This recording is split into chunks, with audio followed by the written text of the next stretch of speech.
M P Shankar ಅವರ ಜೀವನಯಾನದಲ್ಲಿ ನಾವು ಕಳೆದ ಕೆಲವು ಸಂಚಿಕೆಯಲ್ಲಿ ಹೋಗ್ತಾ ಇದ್ದೀವಿ. ಸಿಪಾಯಿ ರಾಮು ಅಣ್ಣ ಅವರ ಬಹಳ ಮೇರು ಸಿನಿಮಾ. ವೈಆರ್ ಸ್ವಾಮಿ ಅವರು ಅಭಿನಯಿಸಿದ್ದು. ಅಣ್ಣವರೇ ಹೇಳಿದ್ರಂತೆ ಈ ಸಿನಿಮಾದಲ್ಲಿ ಡಕಾಯಿತರ ಗುಂಪಿನ ನಾಯಕನ ಪಾತ್ರ ಇದೆ. ಈ ನಮ್ಮ ಎಂ ಪಿ ಶಂಕರ್ ಹೇಳಿ ಅವರು ಕಾಡಿನ ಸಿನಿಮಾಗಳನ್ನೆಲ್ಲ ಬಹಳಷ್ಟು ಮಾಡಿದ್ದಾರೆ. ವೀರಸ್ವಾಮಿ ಅವ್ರು ಫೋನ್ ಮಾಡಿದ್ರಂತ ಒಂದು ದಿವಸ ಇದ್ದಕ್ಕಿದ್ದ ಹಾಗೆ, ನೀವು ಎಸ್ ಪಾಲ್ ಅವರು ಬಂದಿದ್ದಾರೆ, ದಯಮಾಡಿ ಬನ್ನಿ ನಮ್ಮ ಆಫೀಸ್ಗೆ. ಪಾಲ್ ಕತೆ ಎಲ್ಲ ಹಾಕಿ ನಿಮ್ಗೆ 9 ದಿನ ಚಂಬಲ್ ಕಣಿವೆಯಲ್ಲಿ ಶೂಟಿಂಗ್ ಆಗಿ ಮಾಡಬೇಕಾಗತ್ತೆ. ಒಂದು ಶಾಟ್ ಇವತ್ತು ನಾವು ಬೆಂಗಳೂರಲ್ಲಿ ತೊಗೊಂಡ್ಬಿಡ್ತೀವಿ, ಬೇಸಿಕ್ ಶಾಟ್ಗಳು. ಇದೆಲ್ಲ ಇಂಡೋರ್ ಸೀನ್ಗಳು ಅಂತ ಹೇಳಿದ್ರಂತೆ. ಇಂಡೋರ್ ಸೀನ್ ಅವತ್ತಿಂದೆಲ್ಲ ಶೂಟಿಂಗ್ ಮುಗೀತು. ಮತ್ತು ನೆಕ್ಸ್ಟ್ ಶೂಟಿಂಗಿಗೆ 2 ದಿನ ಇವ್ರ ಕ್ಯಾರೆಕ್ಟರ್ ಇಲ್ಲ, ಇಂಡೋರ್ ಕಂಟಿನ್ಯೂ ಆಗ್ತಾಯಿತ್ತು ಕಂಟಿನ್ಯೂದಲ್ಲಿ. ಅದಕ್ಕೆ ಅಷ್ಟೊತ್ತಿಗೆ ನಾರಿ ಮುನಿದರೆ ಮಾರಿ ಸಿನಿಮಾದ ಪ್ರೊಡಕ್ಷನ್ ನಡೀತಿದ್ದ ಕಾಲ ಅದು. ಎಂ ಪಿ ಶಂಕರ್ಗೆ ಏನಂದ್ರೆ 9 ದಿನ ಚಂಬಲ್ ಕಣಿವೆಗೆ ಹೋಗ್ತೀನಿ, ಮತ್ತು ನಾರಿ ಮುನಿದರೆ ಮಾರಿ ಪ್ರೋಗ್ರೆಸ್ ಏನು ಅಂತ ಕರೆಕ್ಟಾಗಿ ನೋಡ್ಕೋಬೇಕು, ನಾನು ಹಂಗಾಗಿ ಮೈಸೂರಿಗೆ ಹೋಗ್ತೀನಿ. ಪಾಲ್ ಅವ್ರಿಗೆ ಹೇಳಿದ್ರು, ನಾನು 2 ದಿನ ನಂಗೆ ಶೂಟಿಂಗ್ ಇಲ್ವಲ್ಲ, ನಾನು ನಾಡಿದ್ದು ಬೆಳಗ್ಗೆ ಬಂದುಬಿಡ್ತೀನಿ ಮೈಸೂರಿಗೆ ಹೋಗಿ. ಮೈಸೂರಿಗೆ ಹೋಗುವಾಗಲೇ ಎಂ ಪಿ ಶಂಕರ್ಗೆ ಹೊಟ್ಟೆ ನೋವು ಶುರುವಾಯಿತು. ಹೋದರೆ ಮಲಕ್ಕೊಂಡವರು 1 ದಿನ ಪೂರ್ತಿ ಮಲಗಿಬಿಟ್ಟು ಬೆಳಗ್ಗೆ ಇದ್ದರೆ ಅವ್ರಿಗೆ 1968ರಲ್ಲಿ ಕಾಡಿನ ರಹಸ್ಯ ಮಾಡುವಾಗಲೇ ಅವ್ರಿಗೆ ಅಪೆಂಡಿಕ್ಸ್ ಪ್ರಾಬ್ಲಮ್ ಇತ್ತು. ಡಾಕ್ಟ್ರ್ ಹತ್ರ ಹೋದರೆ ಇದು ರಿಲ್ಯಾಪ್ಸ್ ಆಗಿದೆ ಅಪೆಂಡಿಕ್ಸು, ಇದಕ್ಕೊಂದು ಆಪ್ರೇಷನ್ ಆಗಬೇಕು ಅಂದರು. ಕೂಡಲೇ ಅವರು ವೀರಸ್ವಾಮಿ ಅವ್ರಿಗೆ ಫೋನ್ ಮಾಡಿದ್ರು, ಇಲ್ಲ ನನ್ನ ಸಮಸ್ಯೆ ಹಿಂಗಾಗಿದೆ ಅಂತ. ಪಾಲ್ಗೆ ಹೇಳಿದ್ರೆ, ಪಾಲ್ ಹೇಳಿದ್ರು, ಅಲ್ಲ ರೀ ಅವ್ನು ಚಂಬಲ್ ಕಣಿವೆಗೆ ಬರೋದು ತಪ್ಪಿಸ್ಕೊಳಕ್ಕೆ ಹಂಗೆ ನಾಟಕ ಆಡ್ತಾ ಇದ್ದಾನೆ ಅಷ್ಟೇ. ಎಂ ಪಿ ಶಂಕರ್ ಯಾವಾಗಲೂ ಒಂದು ಹೇಳೋರ ಮತ್ತು ನೆನಪು ಮಾಡಿ. ವೀರಸ್ವಾಮಿ ಅವ್ರು ಹೇಳಿದ್ರಂತೆ, ನಾನು ಇಷ್ಟು ವರ್ಷದಿಂದ ಎಂ ಪಿ ಶಂಕರ್ನ ನೋಡ್ಕೊಂಬಂದಿದ್ದೀನಿ, ಆ ಮನುಷ್ಯ ಈ ಥರ ನಾಟಕ ಗಿಟ್ಕೆಲ್ಲ ಮಾಡೋವನಲ್ಲ, ಖಂಡಿತ ಅವನಿಗೆ ಹುಷಾರಿಲ್ಲ ಅಂಥೇಳಿ.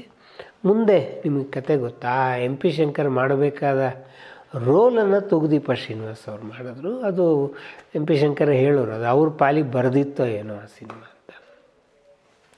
ಭಾಳ ಜನ ಕೇಳೋದೊಂದು ಪ್ರಶ್ನೆ ಇದೆ, ಆಗಲೇ ನಾಗರಹಾವು ಅಂತ ಸಿನಿಮಾ ಮಾಡಿದ್ರು ವಿಷ್ಣುವರ್ಧನ್, ಅದು ಯಾಕೆ ಗಂಧದ ಗುಡಿಯಲ್ಲಿ ಆ ಪಾತ್ರವನ್ನು ಒಪ್ಕೊಂಡ್ರು ಅಂತೇಳಿ. ಎಂ ಪಿ ಶಂಕರ್ ಅದಕ್ಕೆ ನಾನು ಹೇಳೋದಲ್ಲ, ಉತ್ತರ ಹೇಳಿದ್ದಾರೆ. ಅದಕ್ಕೆ ನಾವು ಗಂಧದ ಗುಡಿಯ ಸ್ಟಾರ್ ಕ್ಯಾಸ್ಟ್ ಆಯ್ಕೆ ಮಾಡಿದಾಗ ನಾಗರಹಾವು ಬಂದಿರಲಿಲ್ಲ.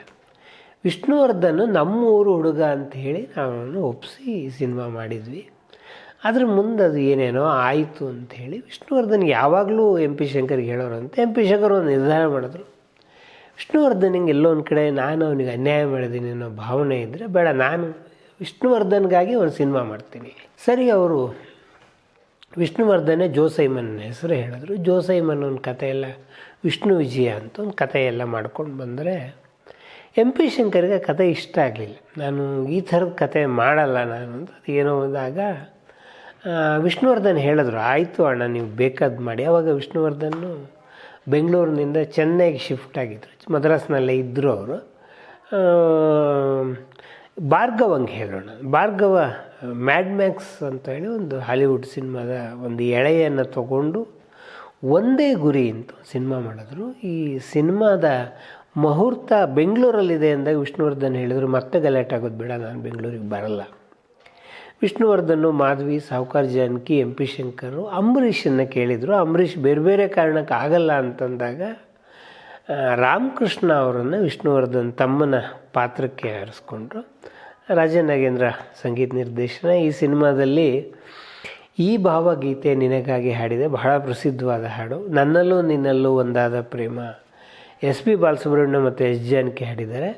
ಎಸ್ ಜಾನಕಿ ಅವರಿಗೆ ರಂಗನ ಬಗ್ಗೆ ಬಹಳ ಹಾಡುಗಳನ್ನು ರಾಜನಾಗೇಂದ್ರ ಕೊಟ್ಟಿದ್ದಾರೆ. ಅದರಲ್ಲಿ ಈ ಸಿನಿಮಾದಲ್ಲಿರ್ತಕ್ಕಂಥ ರಂಗಬಾರೋ, ಮುದ್ದು ರಂಗಬಾರೋ ಅಂತ ಹೇಳೋದು ಬಹಳ ಪ್ರಿಯವಾದಂಥ ಹಾಡದು. ಈ ಒಂದೇ ಗುರಿಯ ಸಂದರ್ಭದಲ್ಲಿ ಒಂದೆರಡು ಪ್ರಸಂಗಗಳು, ಒಂದು ಸ್ವಲ್ಪ ಇರುಸು ಮುರುಸಿನ ಪ್ರಸಂಗಗಳು ಎಂ ಪಿ ಶಂಕರ್ ಅವರು ಎದುರಿಸಬೇಕಾಯಿತು. ಮೈಸೂರಿನಲ್ಲಿ ವಿಷ್ಣುವರ್ಧನ್ ಆವಾಗ ಒಂದೇ ಗುರಿ ಆಗುವ ಸಂದರ್ಭದಲ್ಲಿ ರಾಜ್ಕುಮಾರ್ ಅಭಿಮಾನಿ ಸಂಘ ಮತ್ತು ವಿಷ್ಣುವರ್ಧನ್ ಅಭಿಮಾನಿ ಸಂಘ ಎರಡು ಬಹಳ ಪ್ರಬಲವಾಗಿದ್ದಂಥದ್ದು. ರಾಜ್ಕುಮಾರ್ ಅಭಿಮಾನಿ ಸಂಘ ಮತ್ತು ವಿಷ್ಣುವರ್ಧನ್ ಅಭಿಮಾನಿ ಸಂಘದ ನಡುವೆ ತಿಕ್ಕಾಟ ನಡೀತಾ ಇತ್ತು. ತಿಕ್ಕಾಟ ನಡೀತಾ ಇರುವ ಸಂದರ್ಭದಲ್ಲೇ ಮೈಸೂರಿನಲ್ಲಿ ವಿಷ್ಣುವರ್ಧನ್ಗೆ ಸನ್ಮಾನ ಅಂತ ಹೇಳಿ ವಿಷ್ಣುವರ್ಧನ್ ಅಭಿಮಾನಿ ಸಂಘದವ್ರು ಕರೆದ್ರು. ಅದು ಗಲಾಟೆ ಆಗಬಹುದು ಅನ್ನುವ ಕಾರಣಕ್ಕೆ ವಿಷ್ಣುವರ್ಧನ್ ಬೇಡ ನಾನು ಒಪ್ಕೊಳ್ಳಲ್ಲ ಅಂತಂದರೆ ಎಂ ಪಿ ಶಂಕರ್ ನಾನು ವ್ಯವಸ್ಥೆ ಮಾಡ್ತೀನಿ. ಆಯಿತು, 5 ಕಾರುಗಳಲ್ಲಿ ವಿಷ್ಣುವರ್ಧನ್ ಮತ್ತು ಅವ್ರ ತಂಡದವರೆಲ್ಲ ಬಂದರು. ಎಂ ಪಿ ಶಂಕರ್ ಕೊನೆಯ ಗಳಿಗೆಯಲ್ಲಿ ವಿಷ್ಣುವರ್ಧನ್ ಅವರ ಕಾರನ್ನು ಬದಲಾಯಿಸಿ ಜೀಪಲ್ಲಿ ಕೂಡಿಸಿ ವೇದಿಕೆ ಕಳಿಸಿದ್ರು. ಆ ಕಾರಿಗೆ ಕಲ್ಲುಗಳು ಬಿತ್ತು. ಗಲಾಟೆ ಆಗುವ ಸಂದರ್ಭದಲ್ಲಿ ವಿಷ್ಣುವರ್ಧನ್ ವೇದಿಕೆ ತಲುಪಾಗಿತ್ತು. ಇನ್ನೊಂದು ಕೊಳ್ಳೇಗಾಲದಲ್ಲಿ ವಿಷ್ಣುವರ್ಧನ್ ಅವರಿಗೆ ಒಂದು ಮ್ಯೂಸಿಕ್ ನೈಟ್ ಮಾಡಬೇಕು ಅಂತಂದರು. ವಿಷ್ಣುವರ್ಧನ್ ಅವರೇ ಹೇಳಿದ್ರು, ರಾಮಕೃಷ್ಣ ಸಿನಿಮಾದಲ್ಲಿ ಮಾಡ್ತಾಯಿದ್ರು. ರಾಮಕೃಷ್ಣ ಸ್ವಲ್ಪ ಆರ್ಥಿಕವಾಗಿ ಕಷ್ಟದಲ್ಲಿದ್ದಾರೆ, ಅವ್ರಿಗೊಂದು ಬೆನಿಫಿಟ್ ಶೋ ಮಾಡಿ. ರಾಮೇಗೌಡ ಅಂಥೇಳಿ ವಿಷ್ಣುವರ್ಧನ್ ಅಭಿಮಾನಿ ಸಂಘದವರು ಅವರು ಈ ಕಾರ್ಯಕ್ರಮವನ್ನು ಏರ್ಪಡಿಸಿದ್ರು. ಅಲ್ಲಿ ಕೂಡ ಬೇರೆ ಬೇರೆ ಗಲಾಟೆಗಳಾಯಿತು. ಒಂದೇ ಗುರಿ ಈ ಥರದಲ್ಲಿ ಒಂಥರ ಭಾಳ ಸವಾಲಿನಿಂದ ಮಾಡಿದಂತಹ ಸಿನಿಮಾ ಅದು. ಸಿನಿಮಾ ತಕ್ಕ ಮಟ್ಟಿಗೆ ಯಶಸ್ವಿ ಆಯಿತು ಅಂತಲೇ ಹೇಳ್ಬೋದು. ಇದಾದ ಮೇಲೆ ವಿಷ್ಣುವರ್ಧನ್ ಜೊತೆಗೆ ಇನ್ನೊಂದು ಸಿನಿಮಾ ಮಾಡಬೇಕು ಅಂತ ಅವ್ರಿಗೆ ಬಹಳ ಆಸೆ ಇತ್ತು, ಅದಾಗಲಿಲ್ಲ. ಆಮೇಲೆ ಅಂಬರೀಷ್ ಜೊತೆಗೆ ಅವರು ಮೃಗಾಲಯ ಮಾಡಿದ್ರು. ಮೃಗಾಲಯಕ್ಕೆ ಸಂಬಂಧಪಟ್ಟ ಅನೇಕ ಘಟನೆಗಳನ್ನು ನಾವೀಗಾಗಲೇ ಹೇಳಿದ್ದೀವಿ. ವಿ ಸೋಮಶೇಖರ್ ಇದನ್ನು ನಿರ್ದೇಶನ ಮಾಡಿದ್ರು. ಭಾಳ ಮುಖ್ಯವಾಗಿ ಡಿ ವಿ ರಾಜಾರಾಮ್ ಇದಕ್ಕೆ ಕ್ಯಾಮ್ರಾ ಮಾಡಿದ್ರು. ಆಲಯ ಮೃಗಾಲಯ ಹಾಡು ಬಹಳ ಪ್ರಸಿದ್ಧಿ. ಕುದುರೆ ಸವಾರಿ ಅಂತ ಒಂದು ಹಾಡಿದೆ. ಇದರಲ್ಲಿ ಗೀತಾ ನಾಯಕಿಯಾಗಿದ್ದರು. ಶಿವರಾಮು, ಸುಂದರ ಕೃಷ್ಣ, ರಸು, ಸುಧೀರು. ಒಂದು ಥರದಲ್ಲಿ ಇದು M P Shankar style of movie ಅಂತ ಹೇಳ್ತೀವಲ್ಲ, ಆ ಥರದಲ್ಲಿ ಬಂದಿತ್ತು. ಅಂಬರೀಷ್ಗಾಗಿ ಇನ್ನೊಂದು ಸಿನಿಮಾ ಮಾಡಿದ್ರು, ವಿಜಯ ಖಡ್ಗ ಅಂತ. ಇದನ್ನು ವಿ ಸೋಮಶೇಖರ್ ಅವರೇ ನಿರ್ದೇಶನ ಮಾಡಿದರು. ಇದರಲ್ಲಿ ಅಂಬಿಕಾ ನಾಯಕಿಯಾಗಿದ್ದರು. ಅಶೋಕ್ ಬಾದರ್ದಿನ್ನಿ ಅಂತ ಕಲಾವಿದನನ್ನು ಇಟ್ಕೊಂಡು ಮಾಡಿದಂಥ ಸಿನಿಮಾ. ಈ ನಡುವೆ ಒಂದು ಸಣ್ಣ ಒತ್ತಡ ಇತ್ತು ಅವರಿಗೆ.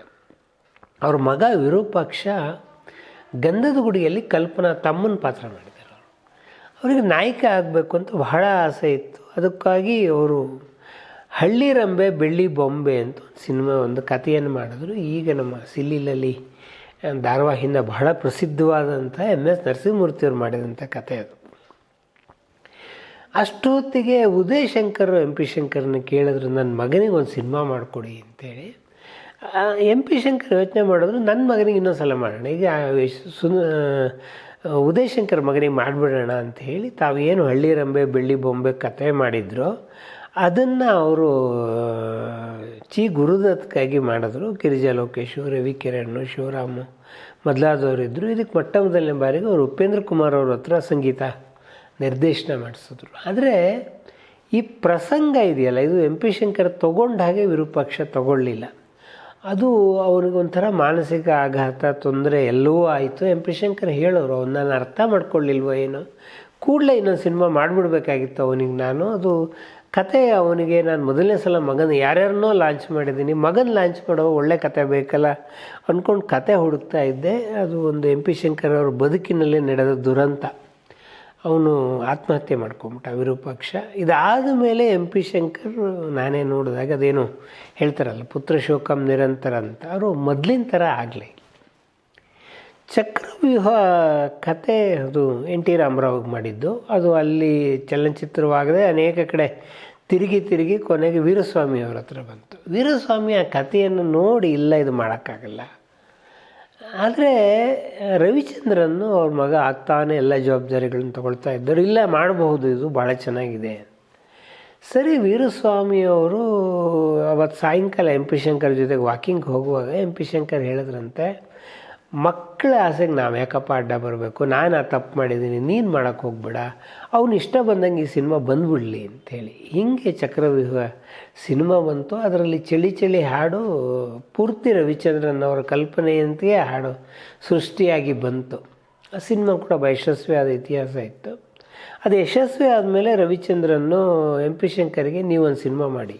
ಛಾಯಾಗ್ರಾಹಕ ಸುಂದರನಾಥ್ ಸುವರ್ಣ, ಅವ್ರಿಗೆ ನಿರ್ದೇಶನದಲ್ಲೂ ಆಸಕ್ತಿ ಇತ್ತು, ಫಿಲ್ಮ್ ಮೇಕಿಂಗಲ್ಲೂ ಆಸಕ್ತಿ ಇತ್ತು.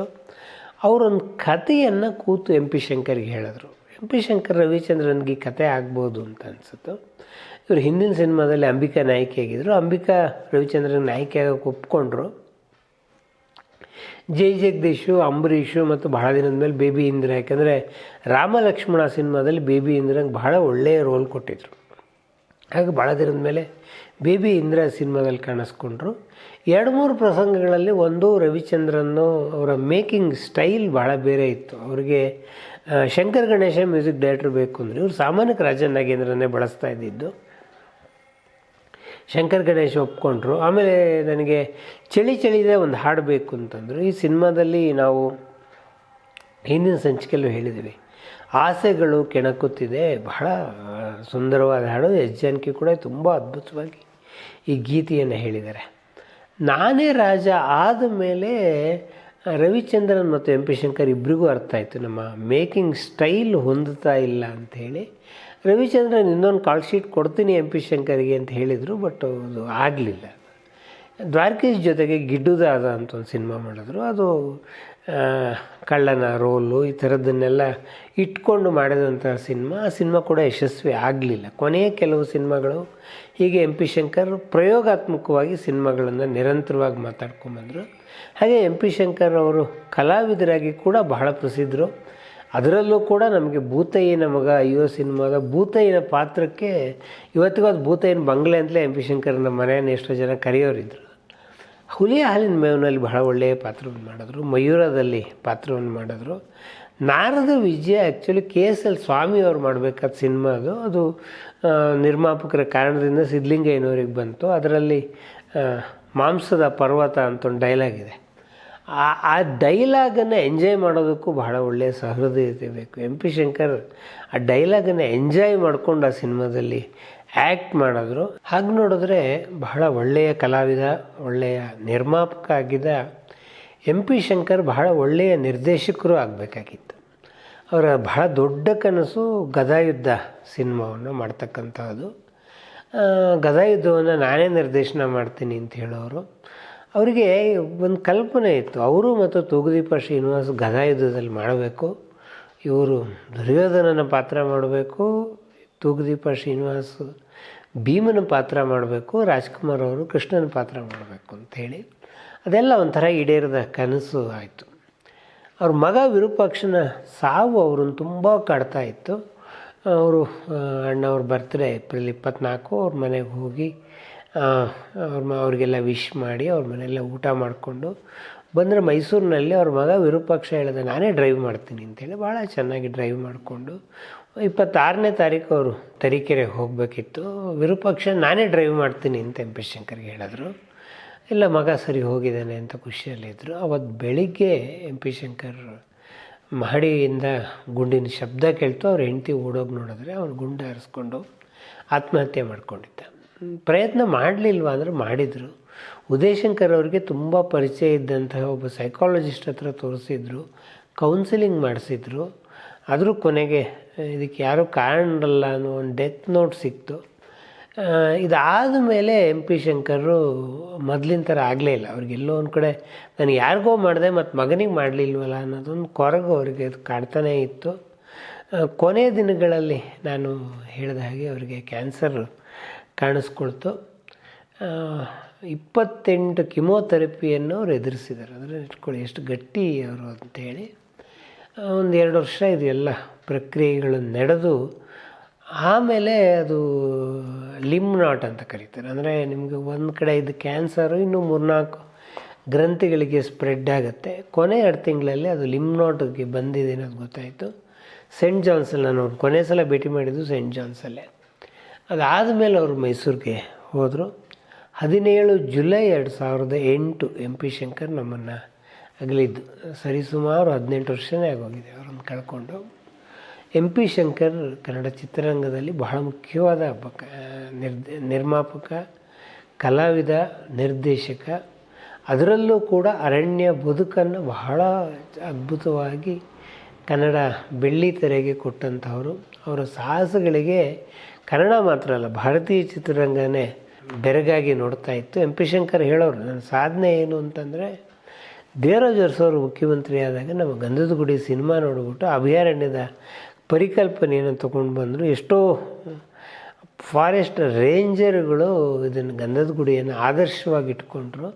ನನಗೆ ಏನು ಜೀವನದಲ್ಲಿ ಮಾಡಲಿಲ್ಲ ಅಂದರೂ ಅದೊಂದು ತೃಪ್ತಿ ಇದೆ ಅಂಥೇಳಿ ಪಿ ಶಂಕರ್ ಅವರ ಗಂಧದ ಗುಡಿ ಆಗಲಿ, ಕಾಡಿನ ರಹಸ್ಯ ಆಗಲಿ, ರಾಮ ಲಕ್ಷ್ಮಣ ಆಗಲಿ, ಮೃಗಾಲಯ ಆಗಲಿ, ಈ ಕಾರಣಗಳಿಗೆ ಕನ್ನಡ ಚಿತ್ರರಂಗದಲ್ಲಿ ಶಾಶ್ವತವಾಗಿ ಉಳಿಯುತ್ತೆ ಹೇಳಿ ನಾನು ಎಂ ಪಿ ಶಂಕರ್ ಅವರ ಯಾನವನ್ನು ಮುಗಿಸ್ತಾ ಇದ್ದೀನಿ. ಒಬ್ಬ ಮೇರು ಗಾಯಕನ ಕಥೆಯಿಂದ ನಾನು ಮುಂದಿನ ಸಂಚಿಕೆಯಲ್ಲಿ ಮತ್ತೆ ನಿಮ್ಮ ಜೊತೆಗೆ ಬರ್ತೀನಿ.